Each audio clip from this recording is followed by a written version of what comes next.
dihadirkan ke sini semuanya membantah. Itu fakta. Kemudian selain fakta, beberapa saksi yang disebut di dalam konten itu dihadirkan di sini membantah, kan begitu.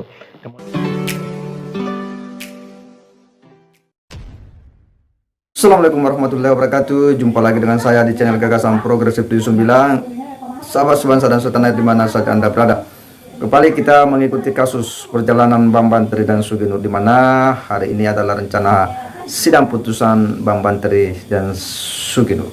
Tentu kita semua menantikan bakal seperti apa sidang putusan ini setelah beberapa hari sebelumnya begitu viral ya, dan begitu menyita perhatian publik setelah Bang Banteri didakwa, dituntut oleh jaksa 10 tahun penjara, dan hingga sejumlah peristiwa-peristiwa unik di mana Bang Banteri memecat kuasa hukum yang berdampak pada seluruh kuasa hukum pun mengundurkan diri. Itu adalah sesuatu yang menjadi peristiwa-peristiwa unik yang mengitari kasus daripada Bang Banteri.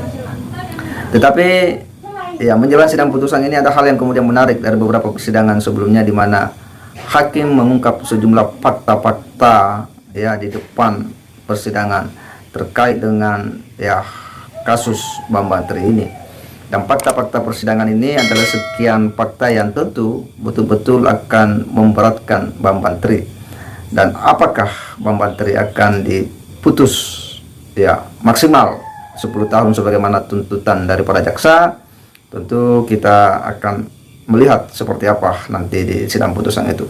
Tetapi sejumlah fakta-fakta yang diangkat oleh hakim ini betul-betul mencengangkan bagi kita semua, dan sulit bagi Bang Banteri untuk kemudian ya membantahnya karena tidak bisa menghadirkan saksi selama dalam persidangan. Nah, untuk lebih jelasnya kita akan lihat seperti apa ya ketika para majelis hakim ini mengungkap sejumlah fakta-fakta dalam persidangan terkait dengan Bang Banteri.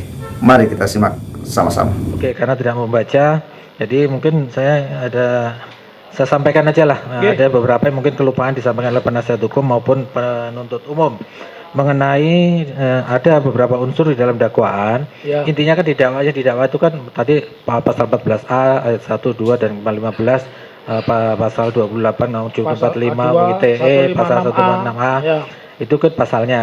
Cuman yang dimuat di situ itu adalah konten YouTube yang sudah ditranskrip. Nah, di dalam transkrip itu ada beberapa cerita. Cerita itu tidak hanya diceritakan oleh Bang Banteri, itu tidak hanya melulu selama di sidang ini yang dikejar selalu ijazah palsu Jokowi. Itu salah satu sebenarnya. Yang ada di situ ada beberapa pernyataan dari Bang Banteri yang akhirnya menimbulkan ada beberapa yang tidak sependapat atau membantah. Misalnya di sana ada pernyataan dari Bang Banteri bahwa saksi Joko Wahyudi ijazahnya dicuri atau dipinjam oleh Jokowi. Itu yang ijazahnya dipakai. Nah, setelah Bang Banteri Joko Wahyudi dihadirkan sidang ini membantah. Kemudian yang kedua, fakta yang kedua. Kemudian ada kepala sekolah SMP, Pak Agung, siapa itu? Agung Sulistyo ya. Agung Wijayanto, SMA, kepala SMA. Di dalam konten YouTube itu dituduh bahwa kepala sekolah itu dibungkam oleh Jokowi dengan jabatan sehingga dia jadi kepala sekolah dari SMA 6 ke SMA 3. Itu promosi itu karena disumpal mulutnya supaya menutupi ijazah palsu Jokowi. Tapi kepala sekolah itu dihadirkan di sini, dia membantah karena memang SMA 6 dengan SMA 3 itu sejajar, tidak ada yang lebih tinggi, tidak ada. Kemudian yang fakta lagi yang ketiga, di dalam dakwaan itu ada di konten itu selain saksi Nurwindu. Nah, Nurwindu itu yang dibilang memperoleh jabatan komisaris karena menutupi kebohongan Jokowi. Tapi Nurwindu dihadirkan ke sini semuanya membantah. Itu fakta. Kemudian selain fakta, beberapa saksi yang disebut di dalam konten itu dihadirkan di sini membantah, kan begitu. Kemudian di dalam dakwaan itu juga dimuat yang mengandung unsur keonaran. Di situ di dalam dakwaan yang disebutkan adanya selain kegelisahan dan pro dan kontra di dalam dunia maya, di dalam dunia real, di faktual. Di faktual itu tadi, faktual itu kan hal yang sudah diketahui umum di dunia faktual itu terjadi beberapa unjuk rasa. Nah, ini di dakwaan itu ada sekitar 7 unjuk rasa, antara lain di Mabes Polri itu ada tanggal 29 itu ada dari kelompok Pemuda Merah Putih, kelompok Relawan Nusantara, Gerakan Penegak Keadilan, kemudian di Banten ada Remaja Islam Soleh, kemudian di Aliansi Pemuda Jawa Barat di Bandung, kemudian aksi unjuk rasa di Milenial Muslim Minang di Provinsi Sumatera Barat, juga unjuk rasa dari kelompok yang menamakan Persatuan Alumni Santri di Provinsi Jawa Timur. Itu yang termuat di dalam dakwaan. Karena Anda tidak membaca dakwaan, makanya saya sebutkan aja di sini. Ini hanya untuk memberikan gambaran saja. Itulah fakta-fakta persidangan yang diungkap oleh majelis hakim di hadapan ahli terkait dengan Bambang Tri. Dan satu persatu fakta-fakta ini kesulitan bagi Bambang Tri untuk kemudian membantahnya. Dan inilah yang kemudian membuat Bambang Tri agak susah untuk kemudian bisa lepas dari tuntutan.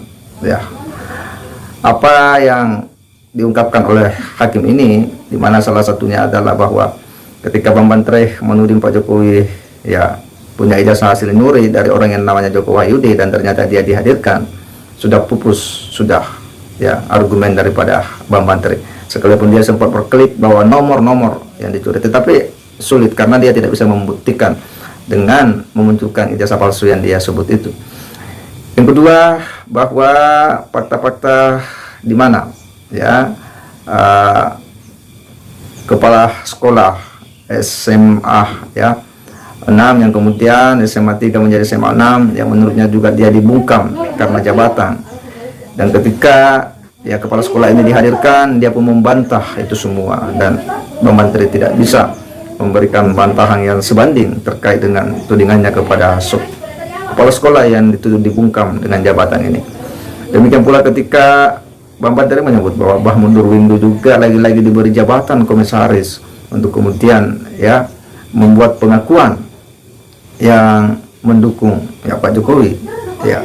Lagi-lagi ini dibantah ketika Mahmud Nurwindu dihadirkan sebagai saksi bahwa dia tidaklah sama sekali disogok jabatan untuk mengaku sebagai temannya Pak Jokowi, karena memang dia dengan Pak Jokowi pernah satu sekolah satu kelas, sehingga tidak ada alasan kuat tudingan Bambang Tri itu benar, dan itu dibantah habis oleh Mahmud Nurwindu yang kemudian membuat Bambang Tri semakin berkutik.